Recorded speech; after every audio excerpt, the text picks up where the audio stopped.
बिस्मिल्लाहिर्रहमानिर्रहीम। अस्सलाम वालेकुम। मैं प्रोफेसर हकीम फ़ारूक इलाही माँ बाप से मुखातिब हूँ और आज मैं बदरिका के हवाले से चंद गुज़ारिशात करना चाहता हूँ। बदरिका के लफ्ज़ी मानी ज़ादे राह के होते हैं।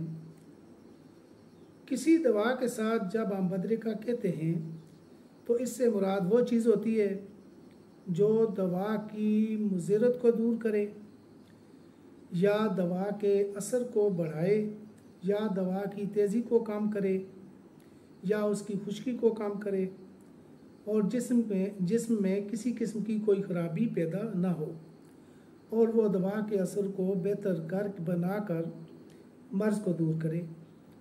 दूध, मक्खन, खालिस घी, पानी, शरबत, शीरा, अर्क वग़ैरह सब बदरिकात की मिसालें हैं।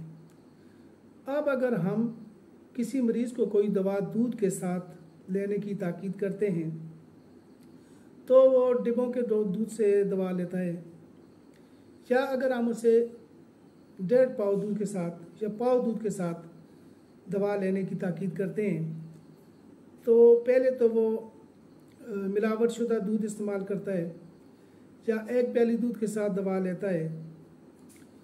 ऐसी सब सूरतों में कोई दवा कैसे कारगर साबित हो सकती है। लिहाजा तबीब को चाहिए कि वो मरीज़ को ये बावर करा दे कि दवा के साथ जिस बदरिके का मैंने ज़िक्र किया है और जितना इस्तेमाल करने को कहा है बिल्कुल उसी तरह अमल करे और परहेज़ भी करे, तब जाकर ये दवा उसके लिए सूदमंद साबित होगी।